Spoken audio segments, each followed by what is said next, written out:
I'd like to share some of my experiences working and integrating my Orba with Reaper. Let's talk about what went well and what was easy and what wasn't. First of all, looking there at the tracks at the top, powered drum kit worked very easily, no problems whatsoever.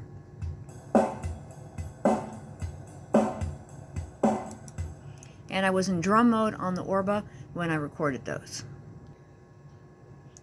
Next, looking at the Bright Electric Guitar VST and the Keyzone Classic, I was using the chord mode on Bright Electric Guitar and the lead mode on Keyzone Classic. Keyzone Classic here.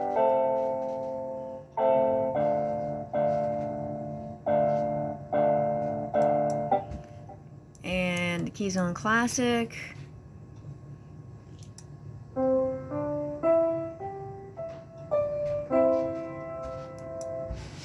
Now, I wasn't surprised that those 3 VSTs worked well for me with the Orba. They've been very easy for me to use with other MIDI controllers like my Master Key 49 and my Kai USB electronic wind instrument.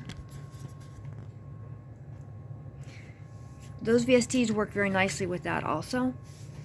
But I was expecting a little bit more headache when I tried to use Expand 2 with the Orba, and I was not disappointed. So let me share with you what I discovered after much trial and tribulation and gnashing of teeth and pulling out of hair. So I've opened up the user interface for Expand 2, and what you can see here is that there's a lot dumped into those channels, the 4 channels of the user interface for Expand 2. I did not put those there. Those loaded themselves in as my Orba very happily and cheerfully tried to interpret instructions for me and dumped all those in there for me. So what I found is that when I have a track armed for Expand 2 on Reaper and I change modes in the Orba, it tends to change these settings and it just dumps things in for me. So close down this user interface. What you need to do is you need to make very sure that you don't have anything armed, any of your Expand 2 tracks armed when you're getting ready to change modes on the Orba. Then you arm the track that you want to use, so you get in the mode that you want to be on the Orba. Then you arm the track.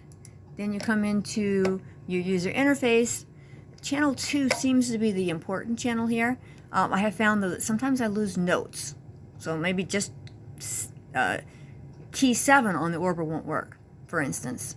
So what I've taken to doing is just loading up the same instrument into all 4 channels. Again, I think there's a quicker way to do it, but by quicker I mean 2 seconds quicker. So just go ahead and load them all in. And then you are ready to go.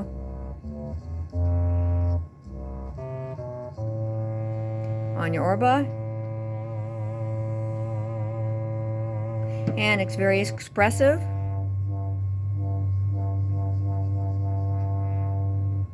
And then you want to be careful to first disarm the track before you change any modes. So I've disarmed all of my Expand 2 tracks. I changed my mode in my Orba to lead. And then I have gone in my user interface and I've set up all of the instruments that I want. Again, I just dumped them into all 4 channels. And again, if you change modes right now on your Orba, these settings are all going to change and it's going to helpfully assign other instruments to you. Multiple instruments in different channels, so you're going to get just a mess coming out of the Orba, if anything at all. So now I've got that polysynth sound.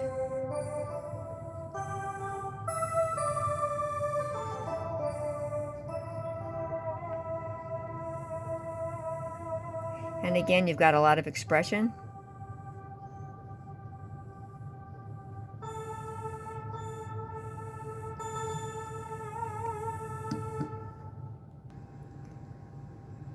So I've loaded a different instrument in.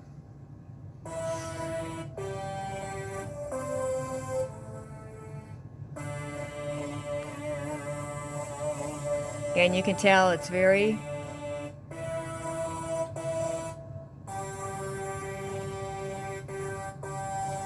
very expressive with some of the different gestures. Loaded in a different instrument.